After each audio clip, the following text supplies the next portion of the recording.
Medekata fato so miensa na ehyasie ni nyina no ora agwafe dame ne fodi da ha Attorney General and Minister of Justice na odi nsem bi atudwa obekaya na the Republic ene nsema hodo bi ni nchemu bi eba kwan krompa eba no e-levy passage course Ghana emrahye bedwa fie ene mu enchemu no wo chese bibia ni babia ni statement of case awameki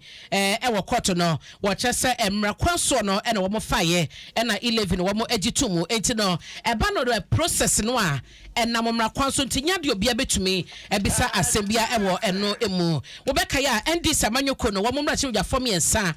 onmonya for Haruna Idrisu ye minority leader sanso mrache bedwani ewo Tamale South onabo Mahama Yarga Boku Central ena owura okujeto ablakwa ono so ewo North Town abaton pesia so wo na tabra asemi ede akwakoda Supreme Court wo kwhwe se kwanya emrache bedwafo ebes ohane aduasa ensia eji Ghana e-levy na edi dwuma no etumu no enamo emra kwan so enti wo mo agina mu ewo article 104 no 1992 constitution mu no wogina so che say the figure na ewo se wo mo enya wo fi ho na wogitum no wo mo anya ne sa na eno na yewra gofa ye boada ma Attorney General no eso edi ne statement akwakodan court che say emra kwan so pepepe na wo mo efa agi 11 no etumu ye hwe se de ho sam no ebeko akosie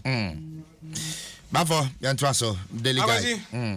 delegate ne kuchami delegate no abobo nsem bebre so wani ma hanu kyerɛ sɛ wohwa asɛm a esi wɔ framantem mu abranti bi otonku ba agrada epa ya ekum no ne mu no ɛda abɔnten bɛ sɛ na nayi abusua ɛne nananom ne mpanimfoɔ ama abosomfoɔ wɔn potem ho nyinaa no waya mamre ne amane yɛsafata pagya emu no na ba delegate anim hanu da ha na afenso boga MP wasa akọ court ama court asan atwa na sem no mu a se wabɔtwe agu enti ɛkyɛ sɛ owura agyachi question ne nsɛm no bobɔ na ebobɔkɔ na fe approach for so emrante bi a ɔyɛ wɔn adwen sɛ obɛ demonstration na wɔde wɔn sɛ ɛkɔto approach for anim no ɛno so da ha a kyɛ sɛ womavo nimfo ni da hɔ no a ɔno so approach for sɛ saa asɛm no onya de obɛgye atom ana nipa bi nso a asɛm esi wa abɔnten so ababa wane abrante bi okɔ da akogudi kete so agora di video no beto abɔnten a nananom binom efrɛ wɔ mdwam badwam na wotwa wɔ moma no approachfo ɛso wachi nipa baasan wom na ma memfa nkɔ daily guide na chi hɔ woka sɛ bosome February mu no abrante bi ɔbɔ West Ham wokae we mo ho asɛm ti na ma pagya sa story we na Nigeria mo oni tifi ejina mo anu so ko di ni na mo so ko den a video bi aba abonten a objira mu wo so no bubo no pap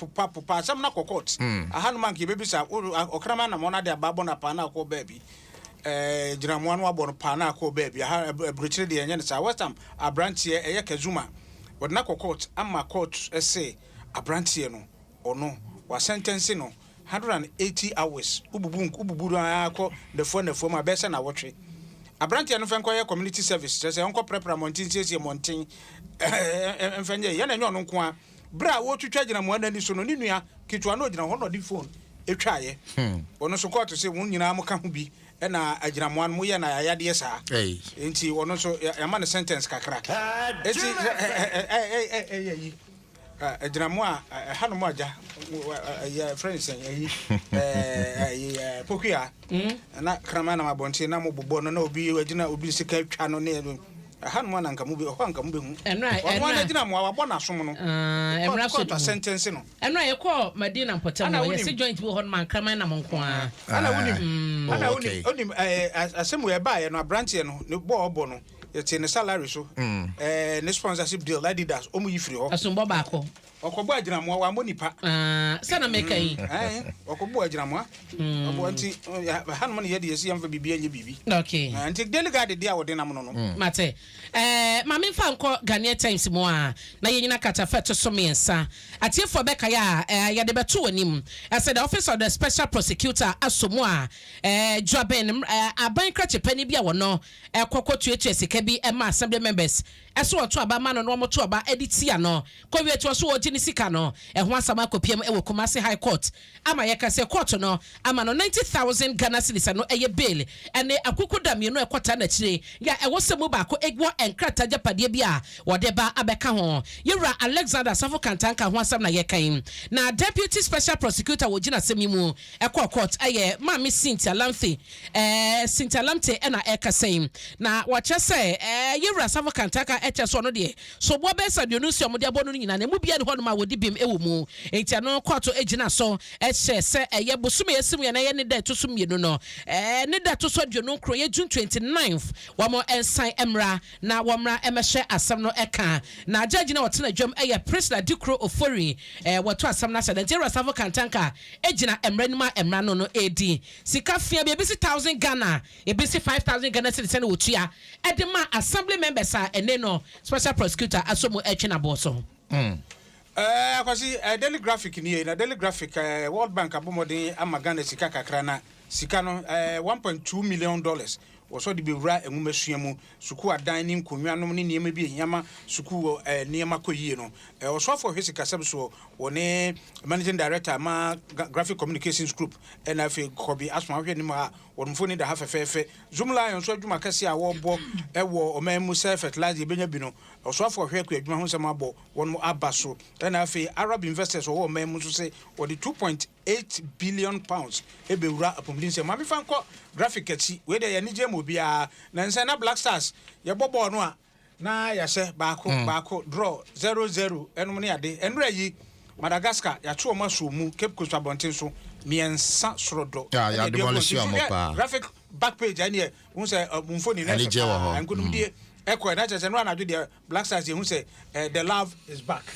And as well, for all the analysis, Black Stars game, you know, Adom Sports page one, I've never quite here, crack, sorry, so. Yeah, crack, my man, fan crack at a fetch to Dunsia. Now, Supreme Court ruling on Monday, a buyer, a fire, yes, the deputy speaker, that's the first deputy speaker, no, obey to me at to a ban, so to me to a bar. And ye woman, you know, Yura, Aban, Sumana, Bagman, no, and a speaker of parliament, no. At a ruling now, Supreme Court at the buyer, no, a Yabonia, a sopa, a banya mamremo, and nay, said the court to Edu Mujuma. Nina, so sister Nanka, I was say, Supreme Court to Emma Ghana, and Master with your Fina Quenya. No more eba you am one of church and some of the chakot na sana, one would your Matimu chatwa abba. Now, so one more ama, one more quiet alpha, one more enchimu ama, and to Massam no, a council was say, and Sembia,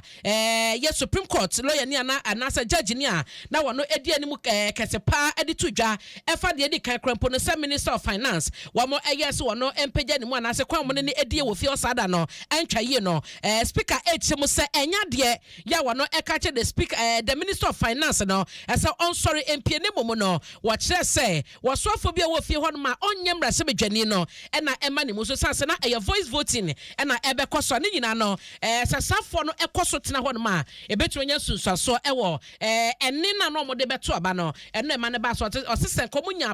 abre ema wo mo emrase bedwafo eba be che mo semu a enka ebi atemu eba no ebetumi ada ne nti se wo mo ruli yese deputy speaker ebetumi ato aba no eye bone emu oduru eba no gatemu adwuma koni mu a right abna pokura hwene hasum dwenkan why say na poso ne ba for red one mo de bro yen fast na ma top choco